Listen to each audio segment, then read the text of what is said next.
Wilfred Allen and David Critchley and myself. We formed a sort of discussion group. And one of the things that they pointed out, which we realized was quite relevant, that no change comes before the idea is placed strongly enough in enough minds to make a difference.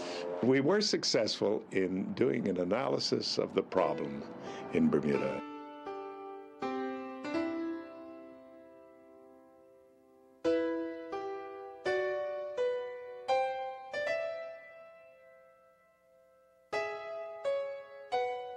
We were quite aware that most of those in the group, if not all, might suffer some kind of repercussions if they publish something like a book or pamphlet. It was a secret document, although, as Wilfred would say, I don't see why we have to be secret about any damn thing. Anybody wants to, in fact, there were rumors that we were being monitored and people would be planted in the group. He says, let them plant whoever they want. Anybody wants to know anything, I will tell them.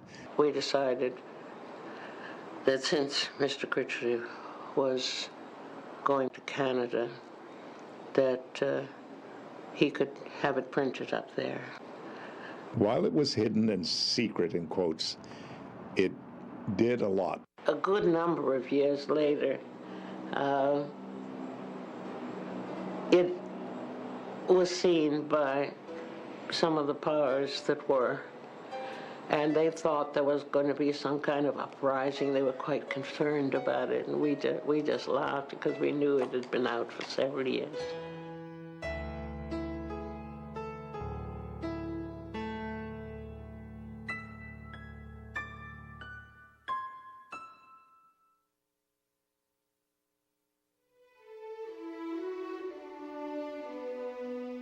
The Progressive Group, in actual fact, had long-term and short-term objectives. The short-term objectives were to assemble a protest against the theaters and restaurants. The long-term objectives were to get into various groups and also ultimately into government, to influence government policies, certainly those policies that related to race in Bermuda.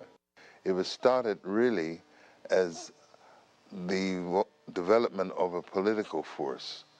We thought, in the absence of any political party in Bermuda, that the way to make change is through political action. Each of the members had a portfolio. I had to worry about education, somebody had fisheries, somebody had whatever, public works. At each meeting, we would put together a paper on some aspect of a specialty. They used to have the meetings, arrange the meetings down at Roslyn and Ed's house monthly. And those days I was in the taxi business. And I know I would leave here and go and as far as Flet's, the aquarium, park my car, and walk up to Tarn Hill, you see, for fear that someone up there might see the taxi, give the number, and they get to know who this chap is. So that's what I used to do. Despite the fact that I was involved those days in so many things, I was teaching at the base, I was teaching night school at the college, the tech that those days was called. And so I spent a lot of time with the group preparing for the various activities that the group was involved in.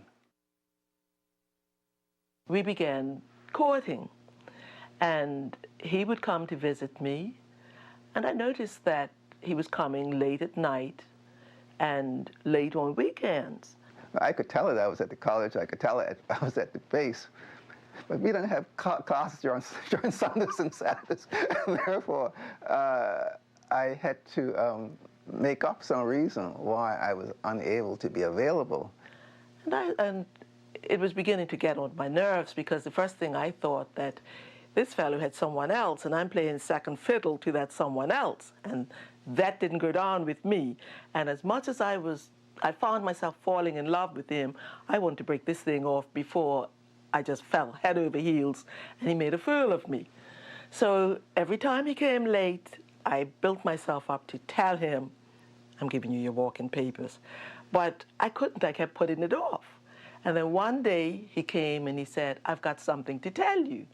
And I thought to myself, oh, goodness me, now he's going to be the one to break the news to me instead of my having the pleasure to tell him goodbye.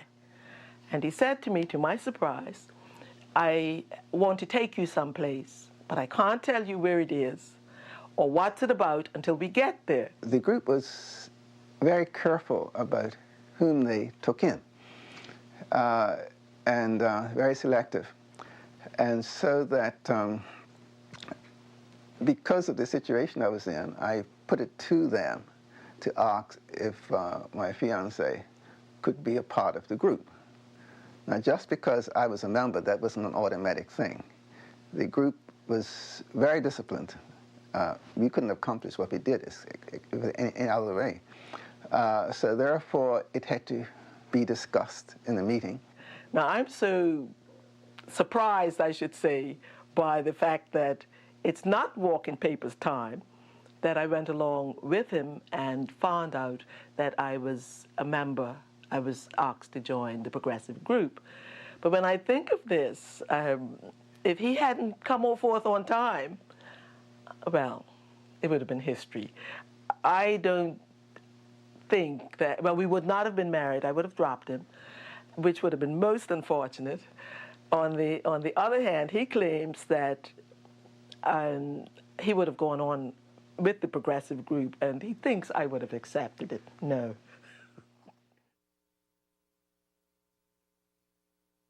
Perhaps you'll fly to Bermuda in a few brief, luxurious hours. By air, you're in Bermuda almost before you know it.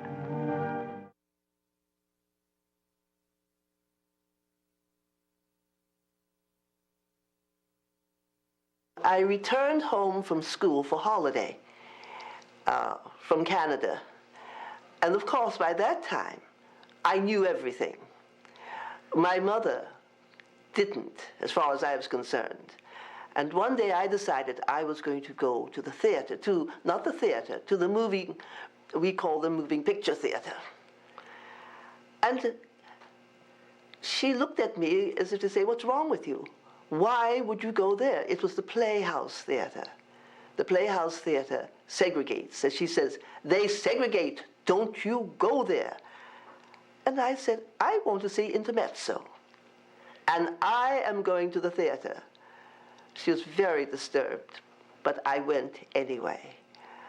This I will never forget because of the way I felt. I walked in, I'd been used to Canada.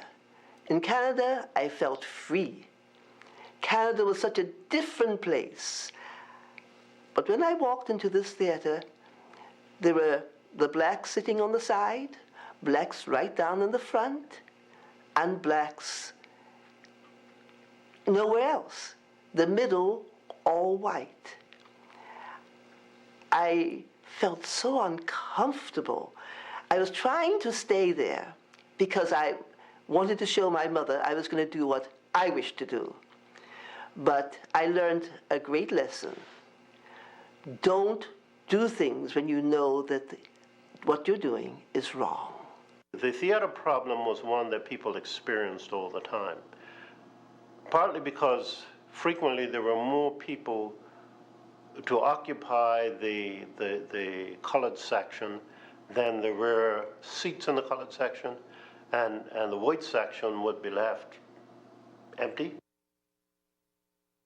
Somebody would come to the door and say, 2 upstairs, and a white person who had just come, they could go upstairs. Now, you've been in the line maybe about 15, 20 minutes, and that person would go ahead of you. That hurt me. In the 50s, we decided, a group of us, my brother, he was in the House of Assembly, and he was always speaking about segregation in the House of Assembly. And they decided that we were going to get together and go to a sit-in at the Playhouse Theater.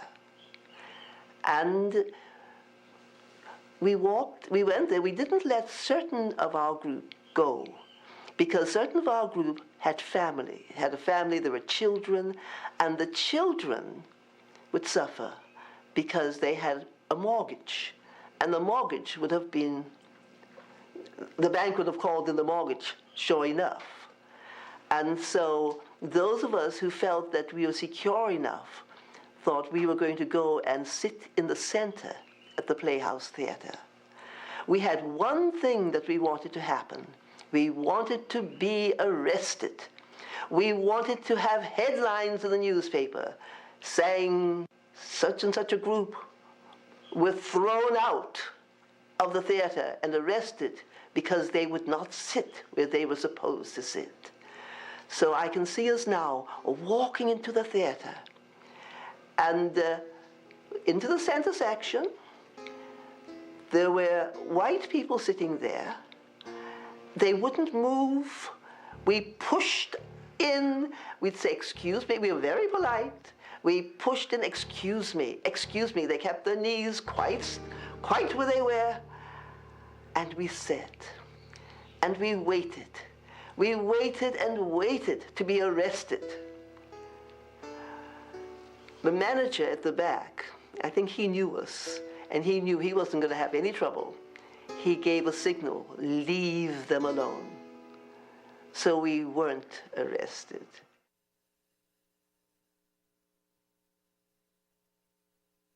At one of the meetings, Rudy Commission reminded us that we had discussed somewhere along the line a boycott, and that perhaps now was the time to do it. First of all, we determined that we would have a boycott.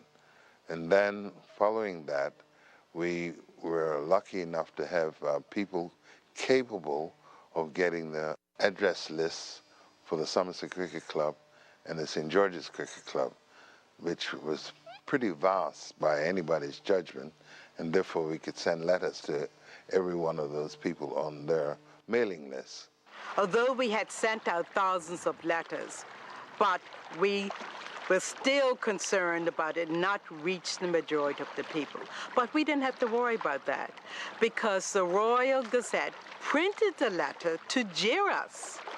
Well, but they didn't realize they facilitated our particular objective of reaching the masses. The idea was that we had to get a message across to the media on the appointed day that in order to destroy or disrupt this business of segregating people in the principal theaters in Hamilton, the way to do it was to boycott them. It just so happened that while I was in